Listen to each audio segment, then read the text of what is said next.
On a clear morning of decision in early April 2018, April 3rd, to give that day a place on the calendar, I wrote a sentence that would come to hold the architecture of the next several years. The sentence was spare and almost juridical. If their behavior threatened my housing, my job, or my safety, contact would end. Saying it out loud that morning felt reckless because it forced a separation I had been avoiding, the kind of private pivot that usually arrives in fragments rather than as a single declarative line. But it also did something else. It made the confusion manageable. It turned a rolling, amorphous hurt into an operational rule. In the days that followed, that sentence would be the line I tested whenever the temptation to negotiate with grief and hope threatened to blur clarity into compromise. I tell this as a chronology of acts and counteracts, a practical ledger. The account is an eyewitness record, full of dates and sequences, because chronology was the language that made repair possible. This is a story about how reputation can be weaponized through ordinary social channels. Offhand phone calls, brief inquisitive emails, informal inquiries whispered into HR, and about the slow, administrative labor required to neutralize that weaponization. It is a story about institutions that mediate reputation, employers, HR offices, referees, and about tiny, repeatable practices that make those institutions more resilient to rumor. I mean it as a practical history, the history of how one life was destabilized and then slowly reconstituted by deliberate administrative means. Context: why 2018 mattered. To understand what happened in 2018, it helps to see it against a wider social backdrop. The previous year, 2017, had been a turning point in public conversation about power, secrecy, and reputational harm. The #MeToo movement and the surge in public disclosures had dramatically altered how institutions and individuals responded when allegations or rumors circulated.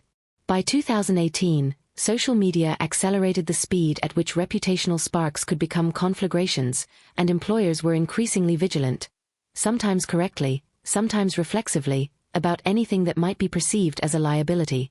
There was also a growing precarity to work in many sectors. Contract positions, freelance engagements, and short-term grants became common ways of making a living. In an economy where a background check, a single phone call, or a misfiled HR note could cost months of income, the stakes of rumor were higher than they had been a decade earlier. The institutional mechanisms, hiring committees, procurement offices, benefits administrators, that once relied on slower, more deliberative processes were being pressured to act quickly, sometimes before facts were fully verified. This is the soil in which what happened to me took root. Immediate response: the first 72 hours, April 3rd to 6th, 2018. When the first wave hit, the priority was containment. The early hours after a rumor begins are a particular kind of emergency. Everything feels amplified, the present tense of threat is suffocating, and there is pressure to act before speculation ossifies into perceived fact. In the first 3 days, April 3rd through April 6th, 2018, I moved through a narrow set of tasks with the intensity of someone repairing a leaking roof in a rainstorm. The goal was not to litigate the past, but to stop the water from reaching what mattered. I remember sitting at my kitchen table on April 3rd and assembling a list of the narrowest possible demands I could make. No contact that could imperil my housing, my job, or my safety. That sentence, sharp, almost legal, served 2 important functions. Practically, it set a threshold for action. Emotionally, it gave me something to carry when mornings were heavy. That weekend I practiced it in my head and with a trusted friend, making sure the delivery came without pleading and without venom. In those first days, I also began the vital task of evidence gathering. The rule I adopted was simple: treat an attack on reputation as if it were a breach of property. From April 4th onward, I collected emails, texts, call logs, and voicemails with a new intensity. I took screenshots and preserved metadata when I could. I wrote short summaries of conversations, listing dates, times, what was said and to whom. None of this was glamorous. It was tedious and often ugly. But it was decisive. Documentation turned rumor into a discrete ledger of events, and a ledger is far harder to refute than a vague memory. There were immediate tactical choices to make. I stopped forwarding or replying to gossiping messages. I switched off notifications when it became clear that viral attention could escalate anxiety. I told a few trusted colleagues and friends precisely what they needed to know: dates, facts, and a request to refrain from informal calls. On April 4th, I made the first call to an HR office at an organization where I had previously worked, not to file a complaint, but to inquire, calmly, how their internal records would reflect certain matters if they were called. The HR representative listened and encouraged documentation. That conversation, mundane as it was, felt like a minuscule stabilization. The work of documentation, weeks 1 to 4, April 7th to May 1st, 2018.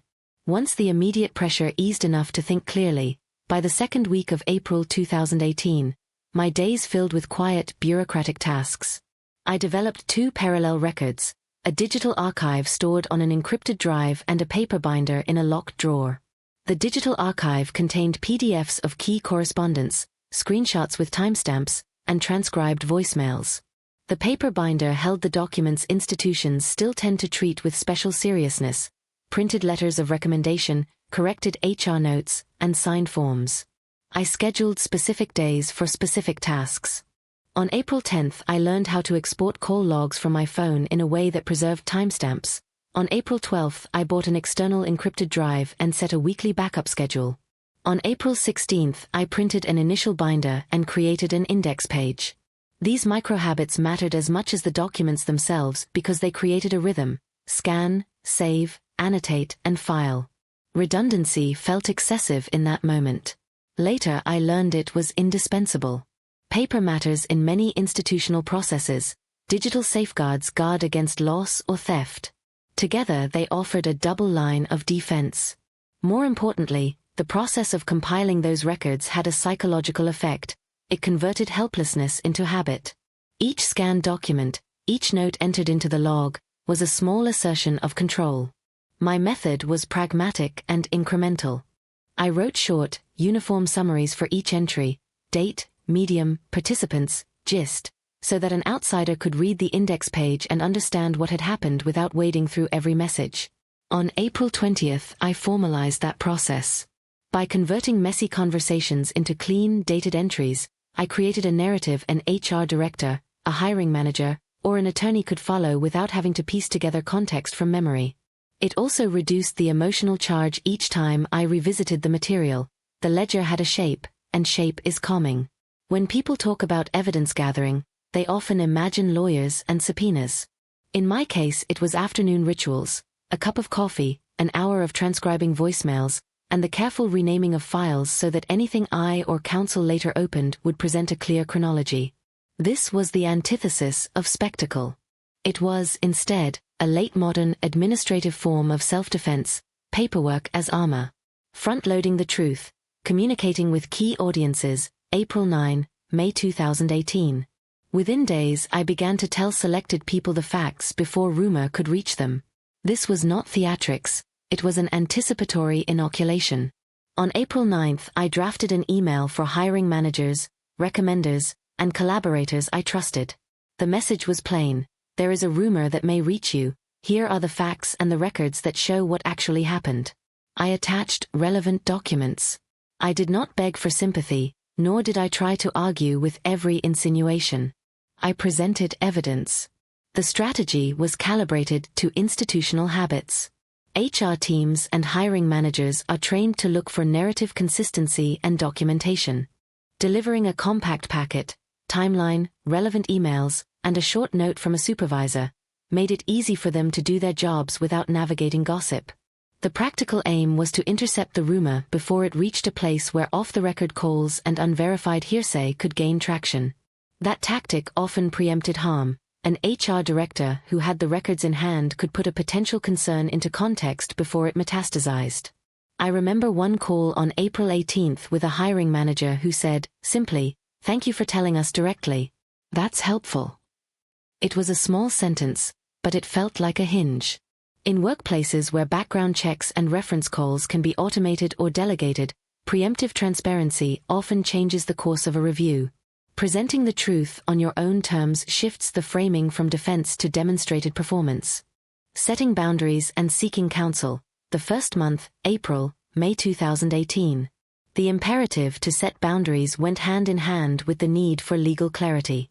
I sought an initial consultation with an employment lawyer not because I intended to litigate but because legal counsel clarified options and thresholds.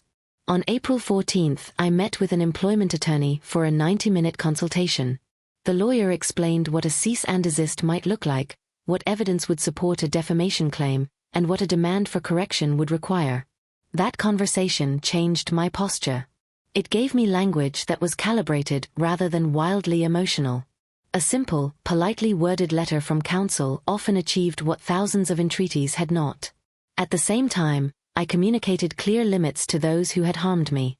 On April 16th, I sent a brief, firm note outlining the behaviors that were off-limits and the consequences for violations.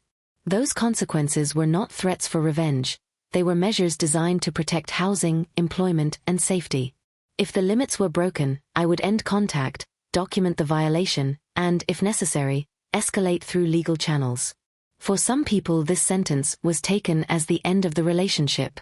For others, it became the beginning of a new, bounded way of relating. A few apologized, a few argued, one person ignored it and forced me to take additional steps. Those first few weeks taught me that setting a boundary is a practice as much as a pronouncement. It requires follow-through to have integrity. There is a common misconception that legal counsel is only for the wealthy or litigious. In practice, an initial consult is often clarifying rather than confrontational. In April 2018, the lawyer's role was to translate emotional stakes into legal thresholds. What constituted a material harm to employment or housing, what evidence a court or an organization might require to consider a claim. That framing made subsequent steps more strategic than reactive. The slow administrative battle, months 2 to 12, May-April 2019. What followed was a long, surprisingly ordinary battle fought in the quiet corners of institutions. In May 2018, I began correcting HR records, sometimes as small as a factual typo about dates of employment and sometimes as consequential as removing a mischaracterized incident note. I requested written statements from supervisors. I secured new references, people who could speak to specific projects, with dates and deliverables, and I converted oral recollections into signed letters. None of these were tabloids. None of them felt heroic. But cumulatively they changed the public ledger of my professional life. A corrected HR entry, for example, can halt the momentum of a background check that would otherwise return misleading notes. On June 2, 2018, an HR representative at one organization amended a personnel record after reviewing the documentation I provided. That amendment stopped a cascade of inquiries that might otherwise have led a hiring committee to pause. Small administrative corrections had outsized consequences. One corrected date could prevent an automated cross-reference from flagging a gap. One signed letter could offset an anonymous call. The months that followed were filled with procedural rituals, drafting succinct emails to supervisors explaining why a signed letter was needed, waiting for human resources to respond to formal requests, and sometimes pushing for confirmation in writing when conversations had felt unproductive. I learned to translate professional accomplishments into documentable units: project title, deliverables, budget line, outcomes. By late summer of 2018, I had assembled 5 signed letters from former supervisors and collaborators that together documented major projects and responsibilities spanning 2014 to 2018. These letters were not flattering puff pieces. They were short, factual affirmations of dates, deliverables, and outcomes. They were the workhorses of my case. Emotionally, the months were uneven. Some nights I wanted vindication in the form of punishment for those who had hurt me. Other nights I wanted to preserve whatever fragile connection remained. Anger and empathy tangled in ways that rarely made sense. Forgiveness, when it came, was intermittent and specific: an apology over the phone, a terse correction to a few recipients, a limited behavioral change. It never meant erasing the harm or returning to old dynamics. Instead, it meant reconfiguring relationships around a new set of rules. There were procedural victories and setbacks. In September 2018, the compilation of 5 signed letters enabled a clearer narrative about my work. In November and December of 2018, I used them to support 2 successful contract bids, each of which paid a month's rent and helped rebuild the cushion that the disruptions had eroded. Those contracts were small but practical proof that institutional decision-making, when given verifiable documentation, could override the rumor machine. Beyond the purely clerical, this period revealed the asymmetric power of institutional inertia versus reputation. Institutions are slow by design. They rely on written records and documented deliverables. That slowness, paradoxically, became an ally. As I fed the institutional machine with precise records, HR folders and procurement files accumulated corrections and confirmations. The ledger grew denser than the rumor, and in bureaucratic settings depth matters. The year mark, stabilization and hard-won gains, April 3, 2019. By April 3, 2019, a full year since I wrote that sentence on my kitchen table, deliberate, persistent work had produced a steadying effect. My professional life did not snap back to the exact trajectory it had been on, but it resumed with a renewed steadiness. I found employers who expected transparency and who valued documented performance. I found friends who showed up in concrete ways. I found a new measure of myself, less naive perhaps, but clearer about the terms on which I would allow others into my life. The betrayal remained a scar, but it also became a form of armor, not thick or impenetrable, but exacting in its expectations. This stabilization was not the result of a single breakthrough. It arrived through countless small acts, confirming emails, verified references, amended HR files, and the steady accumulation of empirical testimony about my work. Those acts transformed rumor from a public spectacle into a private ledger of verified outcomes. On April 10, 2019, I accepted a role that explicitly requested references and deliverables, procedures I had come to prioritize, and I realized I was entering spaces that respected the very documentation I had spent the previous year compiling. The momentum of 2019 was fragile but real. It showed that institutional reliance on paperwork could act as a corrective device if the paperwork exists and is presented in accessible form. It also revealed something else, that being proactive about documentation changes the social rhythm of inquiry. A hiring manager presented with a verification packet is more likely to follow formal channels than informal ones. Practical tactics for institutional work. Over the months, I developed a set of practical tactics that converted personal narrative into institutional evidence.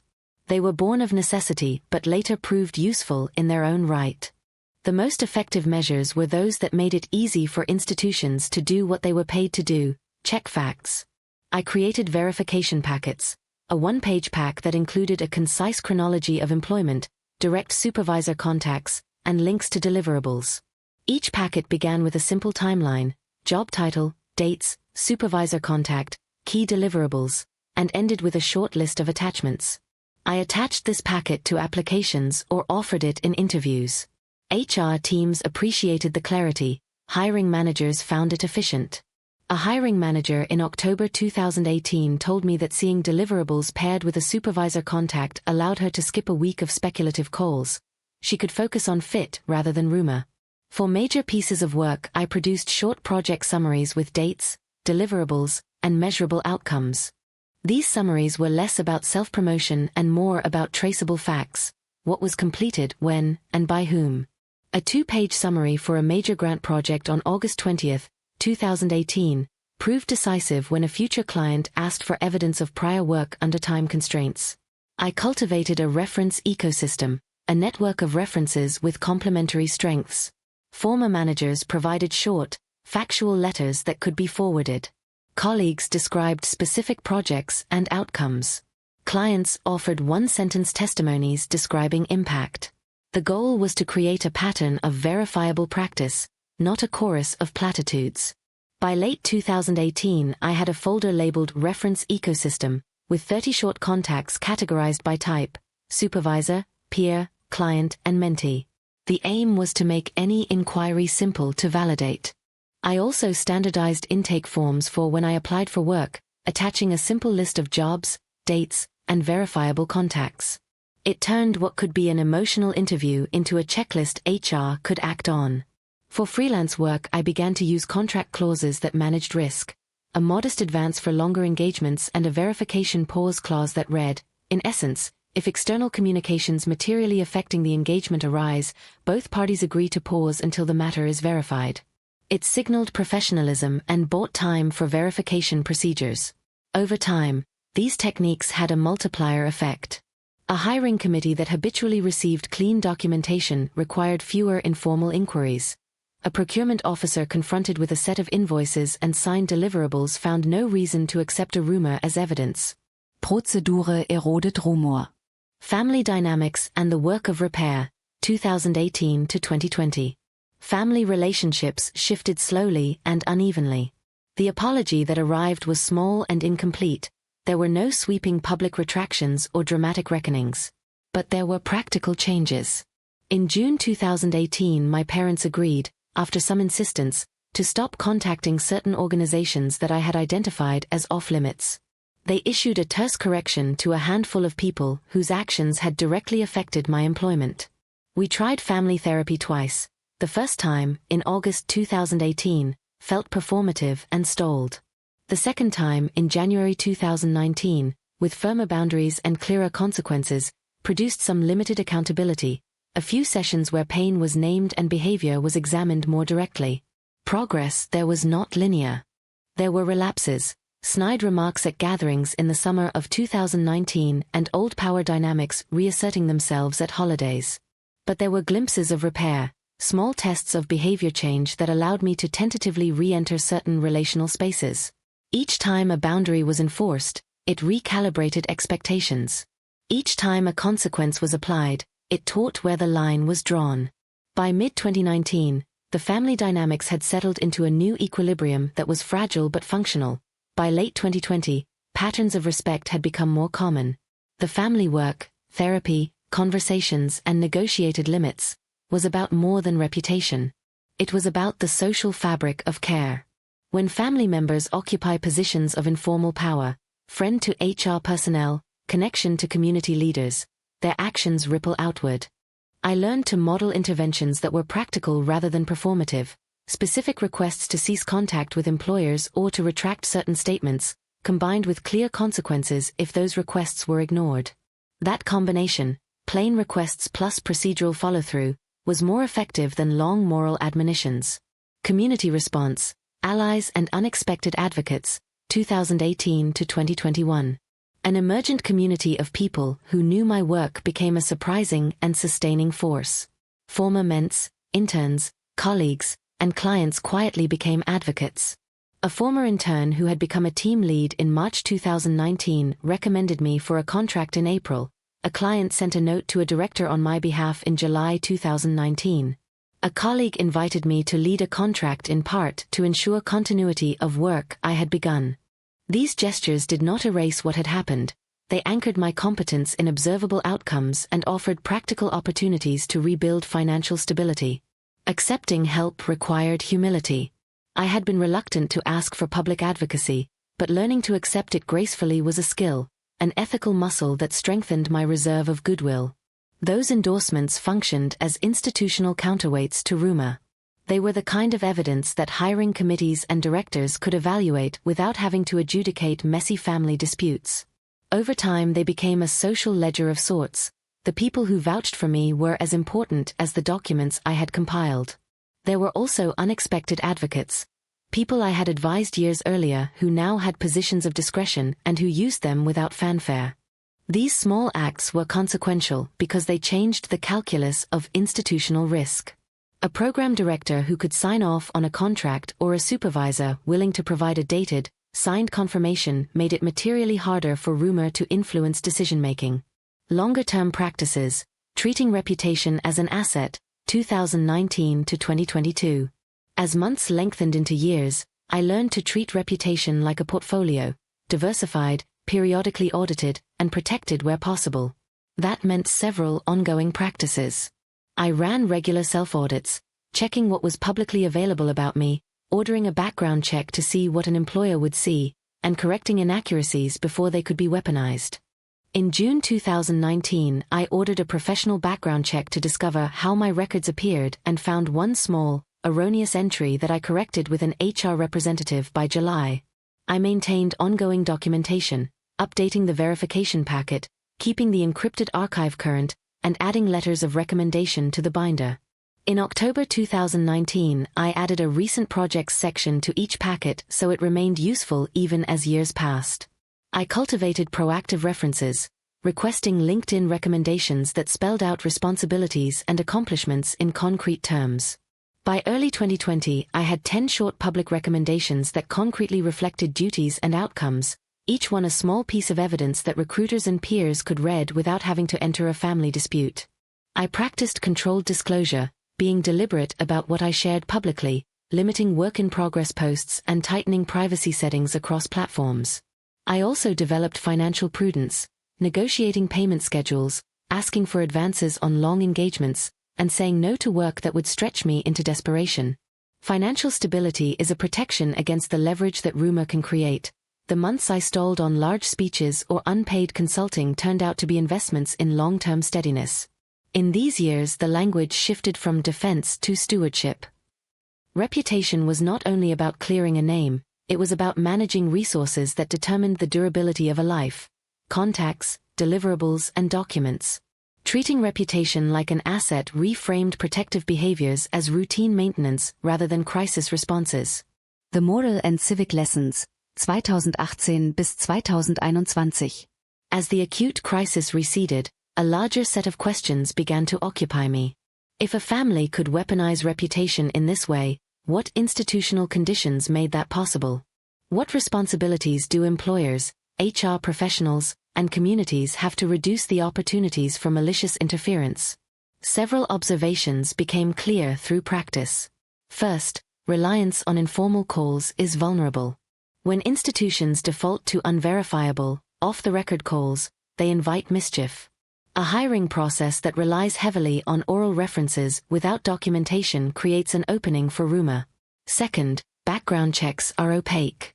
When background checks are not transparent, they can carry errors or uncontextualized notes that are hard to correct. Third, written verification helps. Instituting practices that favor written references, documented deliverables, and standardized checks reduces the ability of rumor to gain purchase.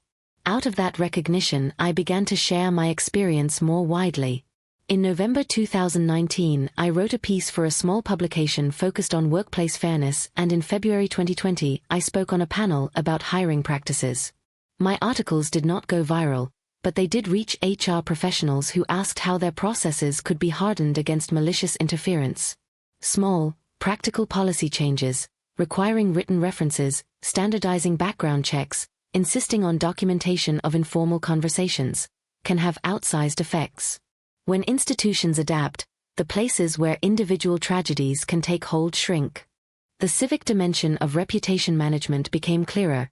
It was not merely about personal survival, but about how societies allocate credibility. Institutions that insist on paperwork and transparency redistribute the burden of proof away from individuals and onto systems. That redistribution is, in civic terms, a form of public protection. Dating, Intimacy, and New Negotiations, 2018 to 2021. The episode also reshaped how I approached intimacy. Dating after the crisis meant deciding when to disclose and how much to explain.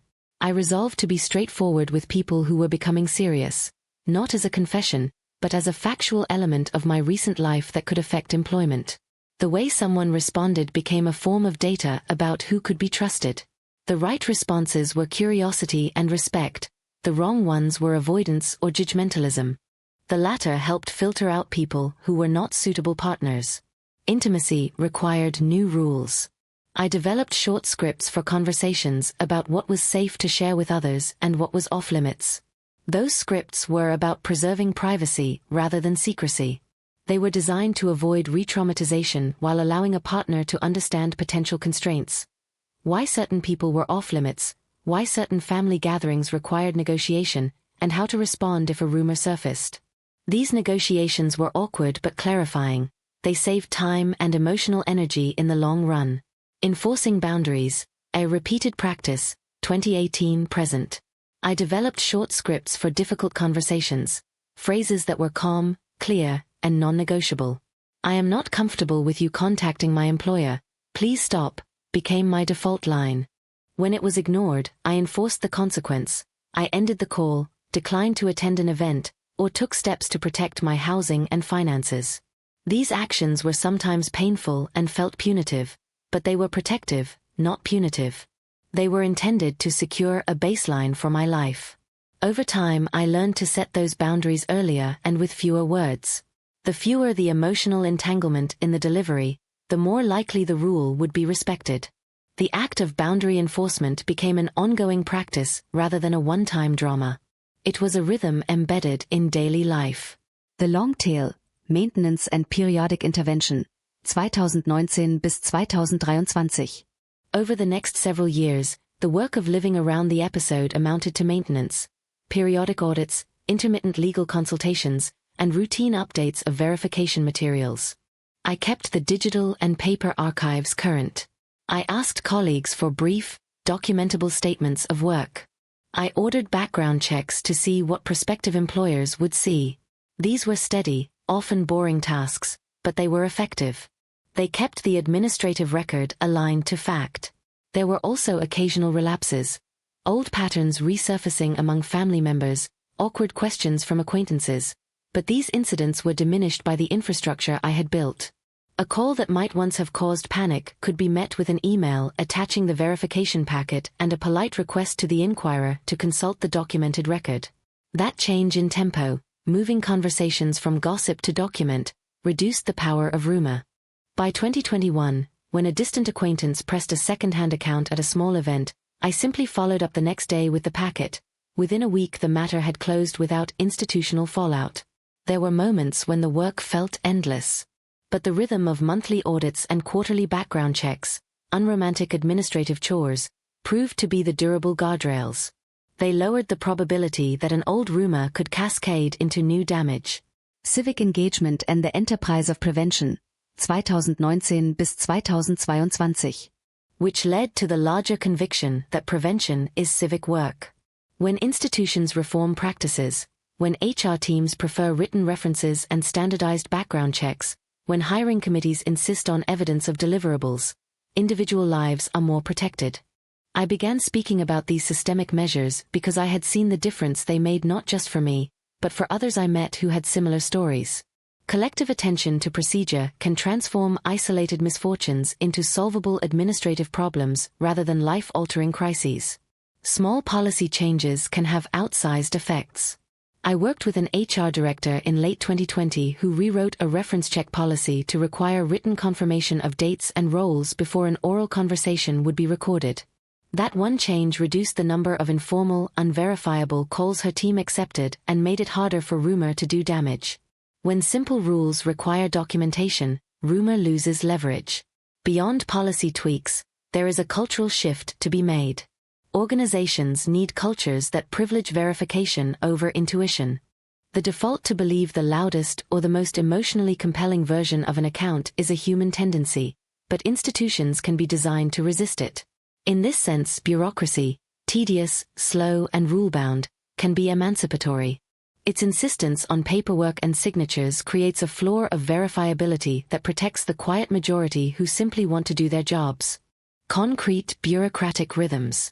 If I had to be concrete about the rhythms that helped most, they are these: maintain parallel records, an encrypted digital archive and a physical binder, keep an incident log, short entries with date, time, actors, and summary, prepare verification packets, one-page chronologies with contacts and deliverables, cultivate focused references, short, factual notes rather than long, sentimental letters, use legal consultation strategically, initial counsel to understand thresholds, letters from counsel.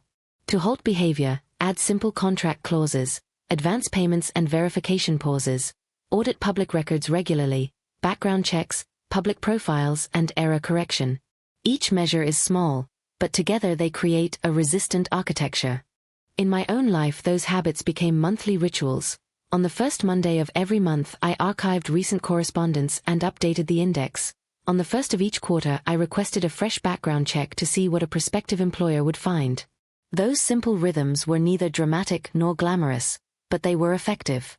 The ethical distinction: protection versus revenge. Throughout this process, I had to attend to a moral distinction. Consequences intended to protect are not the same as revenge. When I refused to attend a gathering or declined to take a call, the goal was the preservation of housing, employment, and well-being, not the infliction of suffering. That distinction matters. Self-protection can feel punitive to those who lose certain privileges, but it is not retribution. It is boundary enforcement. Seeing it this way allowed me to move forward without being consumed by the desire for dramatic reckoning. There were moments when the desire for dramatic retribution surged, times when I imagined a public unraveling of the people who had harmed me. Those images were intoxicating but ultimately unhelpful. Practical consequences did more to restore stability. Even when a legal letter from counsel arrived in June 2018 and provoked an angry response, the result was not revenge but a pause. The caller then had to choose how to behave within defined limits. The quiet return of truth. One of the surprising facts of the story is how ordinary the return of truth can be. It rarely arrives as a public redemptive moment. Instead, it arrives through corrected emails, amended HR entries, verified references, and the people who have watched you work. The people who called and lied never got the final word. They could make 1,000 calls, but they could not alter every finished project, every corroborating colleague, every signed contract. The ledger of fact is stubborn in its own way. It accrues in quiet bureaucratic increments, and those increments add up. On a municipal grant project that closed in September 2019, the city's archived files, dates, deliverables, and invoices became a small but decisive counter to the claim that I had failed to complete work. No one was interested in the family infighting that had catalyzed the rumor. They looked at the invoices and deliverables. Institutional fact, dates and signatures, did the rest. What I learned about control and agency. The persistent lesson was that control is often an illusion, but agency is not. I could not stop the first call any more than I could dictate another person's motives. But I could choose how I responded, which audiences to preemptively inform, and which rules would govern future contact. The agency I reclaimed was practical and administrative. It was the power to accumulate verifiable facts and bring them to spaces where truth mattered. I learned to prioritize audiences, HR and immediate supervisors first, hiring managers and funders second, and family and social networks third.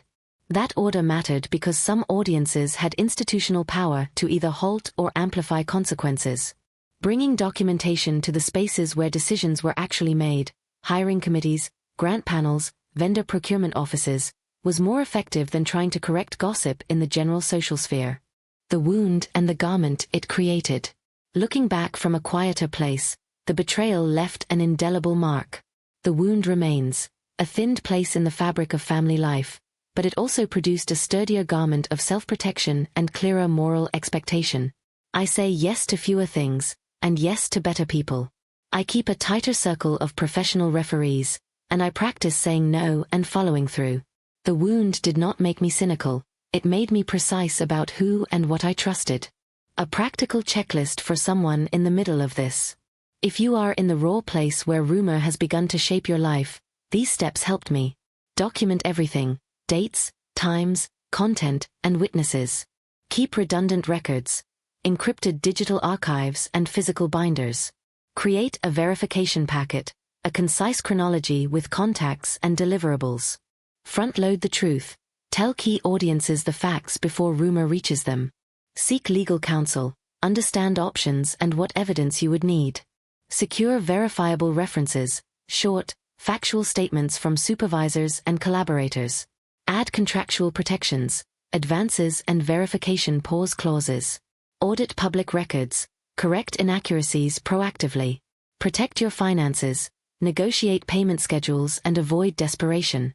Set firm boundaries, written and spoken rules with specified consequences. Seek therapy, for healing, but also for strategy and steadiness. Build a community. People who can corroborate your work are your most important allies. The work is ongoing but doable. The process is long and uneven. There are relapses and moments when you want a dramatic reckoning that sets everything right. Those moments pass. In their place, the durable things remain: documented evidence, a network of people who can testify to your work, institutional procedures that favor paperwork over hearsay, and a life that is rebuilt in the presence of those protections. It is not glamorous. It is slow and often tedious. But it is effective. Why institutions matter. The broader point that emerged as I went through this was not merely personal. It was institutional and civic. When employers demand written references and documented deliverables, when background checks are transparent and standardized, when HR processes favor verifiable records over hearsay, the opportunities for malicious interference narrow dramatically. Small policy changes, standardizing what counts as a reference, requiring written documentation for any questionable remarks, have outsized effects on people's lives. Collective reform of those processes is the most effective prevention I can imagine. Final reflection: the accumulation of fact. If there is a single sentence that summarizes how repair took place, it is this: accumulate verifiable facts and bring them into the spaces where decisions are made. Let HR see the emails. Let hiring managers see the signed letters. Let clients see the deliverables dated and described. The administrative record is not neutral, it is what institutions use to decide. When that record is aligned with truth, rumor has a harder time taking root. The lie may be loud for a season. It may travel fast. It may feel like it has scorched everything you had built.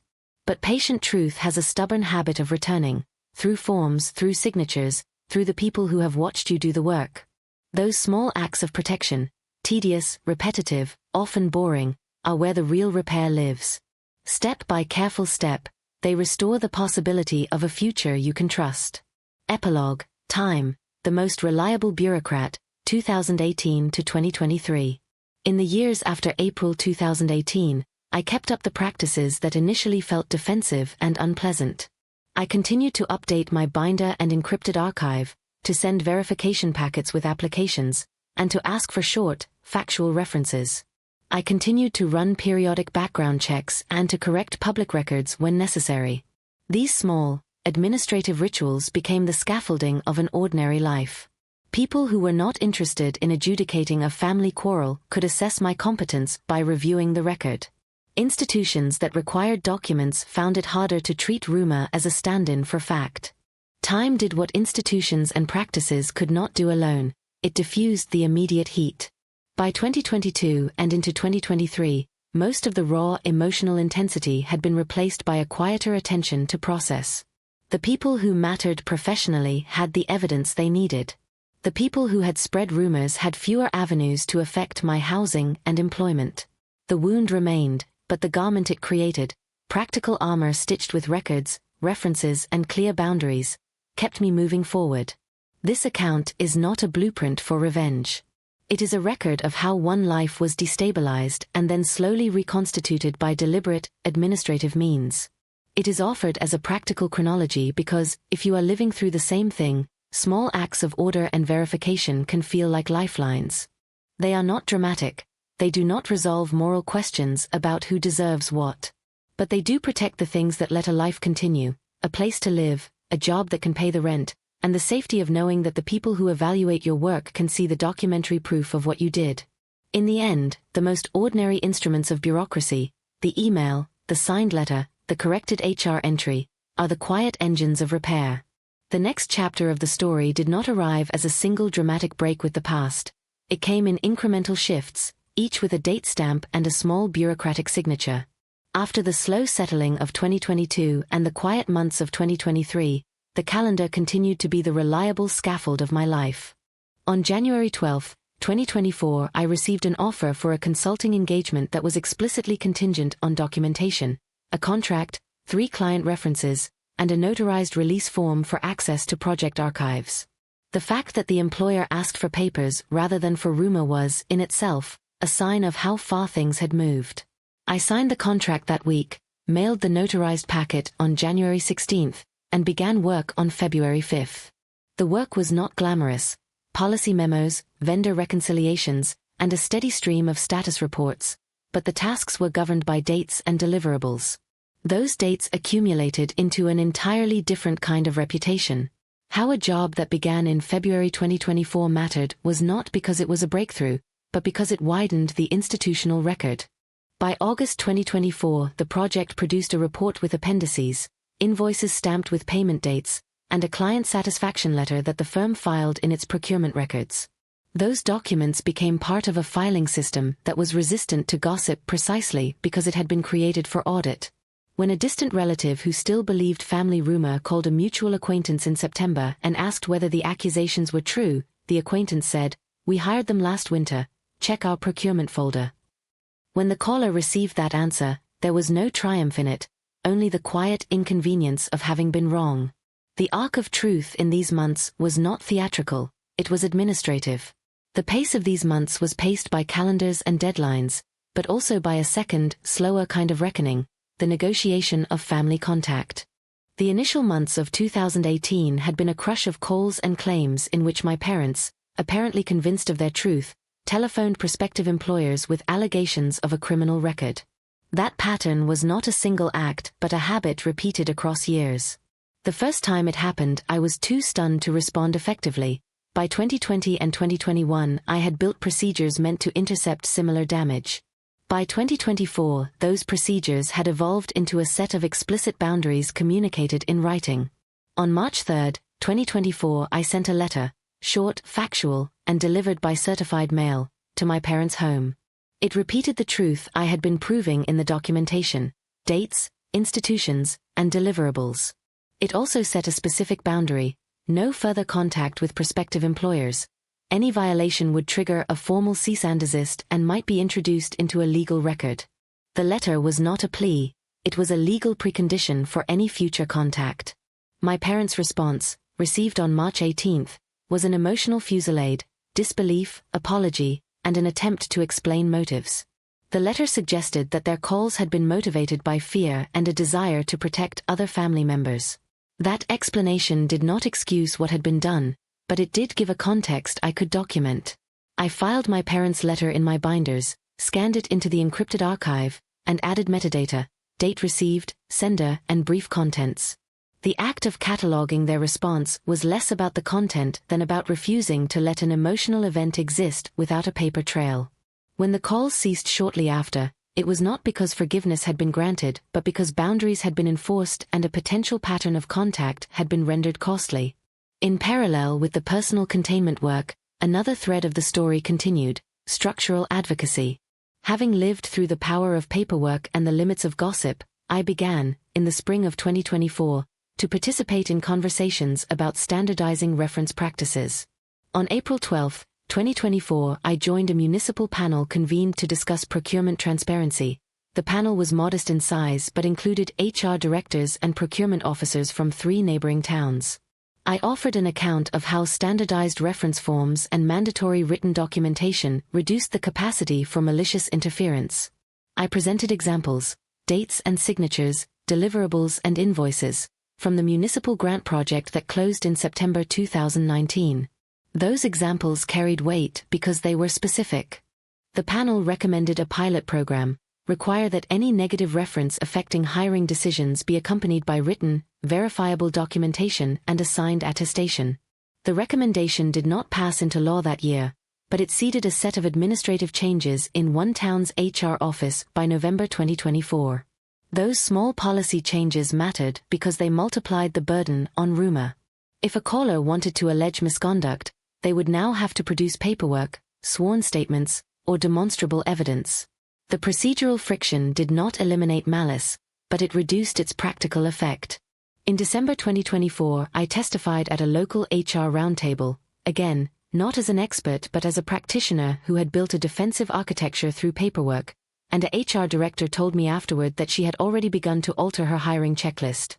It felt, in those moments, less like revenge and more like civic hygiene.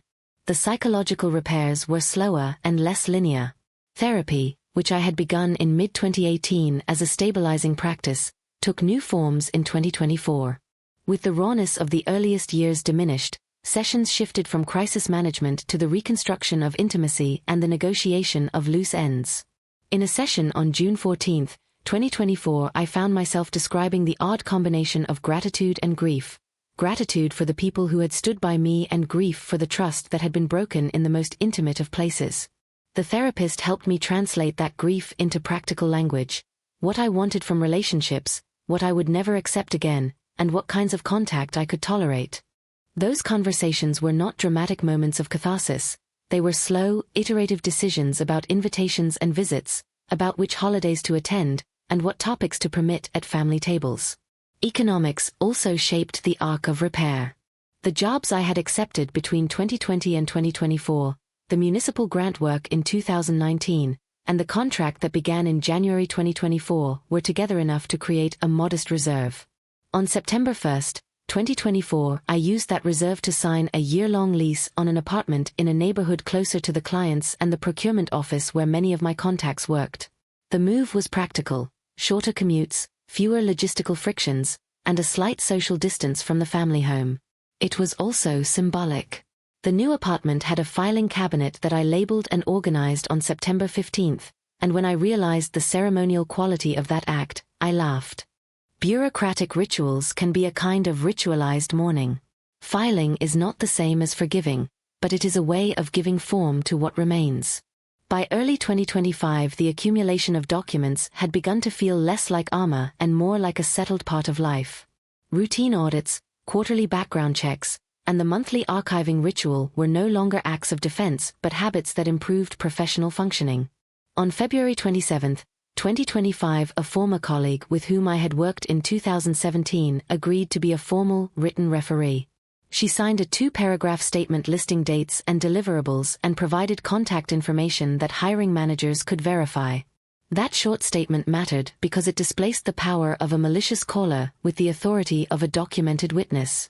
When an employment opportunity arose in March, the hiring committee called her and received a succinct factual account. The committee's decision, recorded in its minutes on March 18, 2025, referenced the written referee statement. The minutes were a small triumph of paper-eyed clarity. Yet not all progress was tidy. Family relationships recalibrated in odd ways. Some relatives who had been distant grew closer, offering practical support in small, unexpected ways. Help moving boxes on May 22, 2025, a casserole after a tough week in June, while others remained absent. My parents and I had intermittent correspondence through the spring and summer of 2025, emails that shuffled between apology, explanation, and requests for contact. I negotiated those exchanges with the same procedural attention I had used with employers: set terms, document responses, and follow-through. When a voicemail arrived on July 4, 2025 that revived old accusations, I did what I had done in years prior. I documented the call, added it to the encrypted record, and informed the relevant parties who might be affected. The call had no practical consequence. The institutions by then were looking at paperwork rather than listening to rumor. The more prosaic victories accumulated too. On September 9, 2025, a small nonprofit where I had volunteered in 2016 asked me to serve on an editorial panel for a grant application. The invitation came by email, included a formal conflict of interest disclosure form, and required the names and contact information of previous funders. I filled out the form, attached scanned copies of earlier reports, and on September 18, received a thank you note with a brief mention that my documented track record had been a reason for the invitation. Such moments did not erase the past, they made it less capable of determining the future. As the years moved into late 2025 and then toward 2026, a new set of questions emerged. What obligations did I have to translate personal repair into public practice? If paperwork had been the method of my repair, how could similar methods be scaled to reduce harm for others? The answer I pursued was incremental. I collaborated with a small coalition of HR directors and legal aid volunteers in a pilot program launched in October 2025 to create a standard reference template that emphasized dates, deliverables, and verified contact information. The template was deliberately minimal, factual statements only, audited by the issuing institution, and it came with a recommended process for verifying negative claims. The pilot was not sweeping, but it represented a translation of my personal lessons into a public tool. Throughout this period of outward action, the inner life remained complex. I still woke on some mornings with the residual shock that had characterized the first calls in April 2018. The physiological memory of betrayal did not disappear because I had more documents. It diminished because those documents changed how people made decisions about me.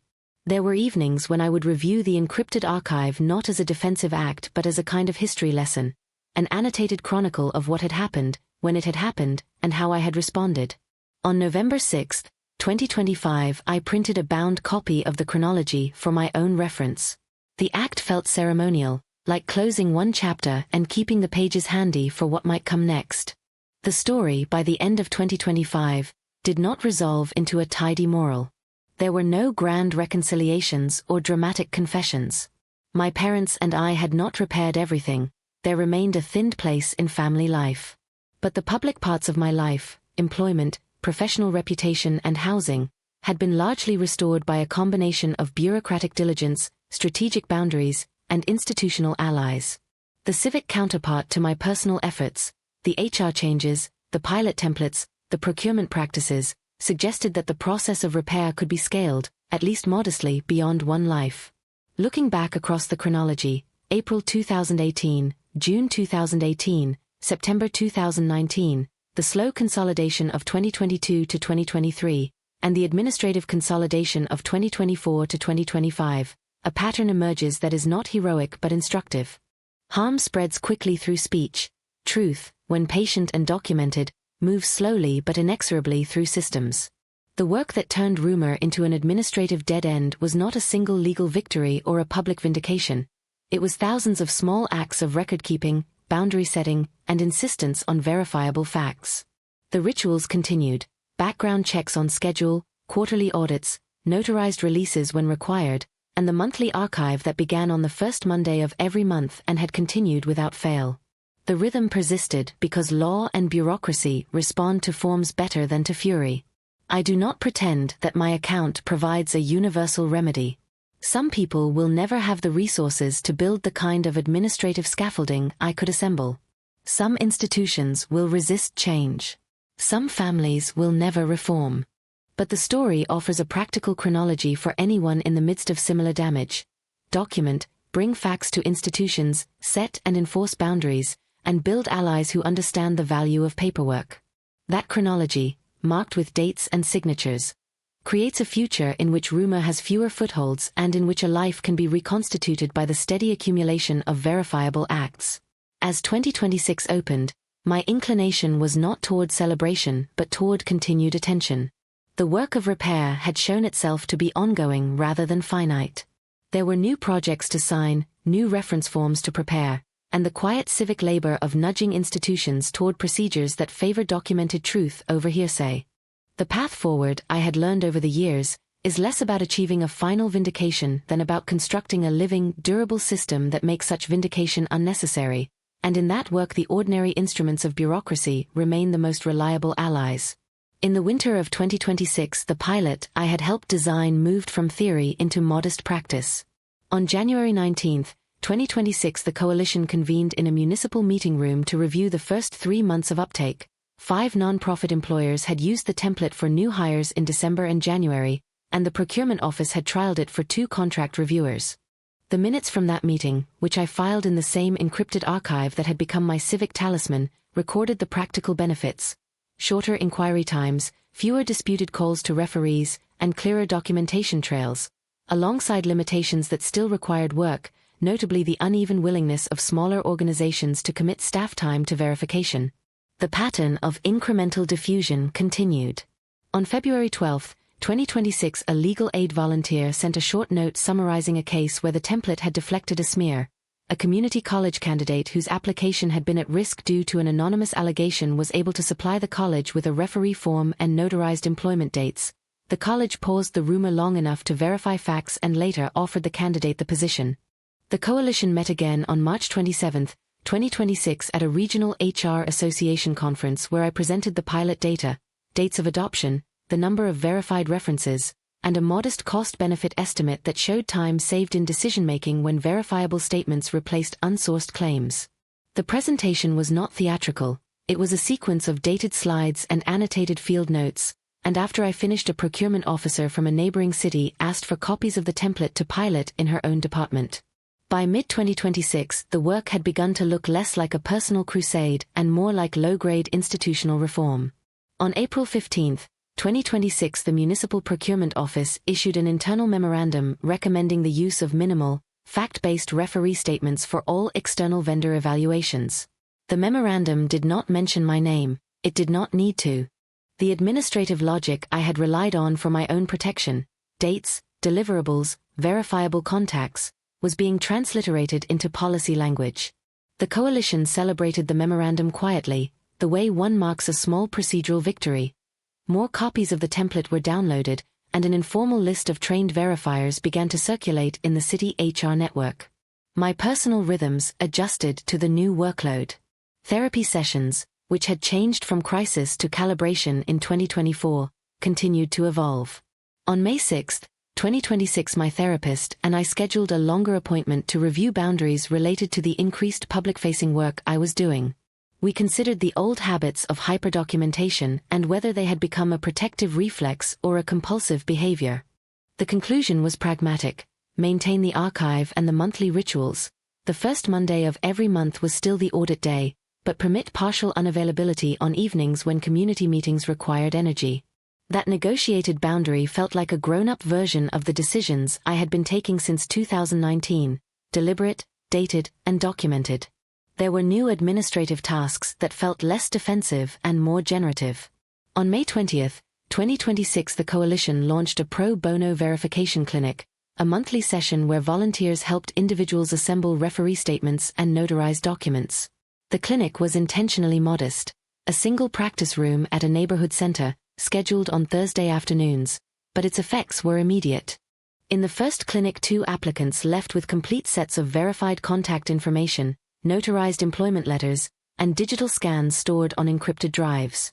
One of them, a former municipal employee, later wrote to the coalition on June 14, 2026 to say that the paperwork had cleared an employment block that had lingered for months. Small, procedural acts continued to produce consequential results. Family life remained uneven.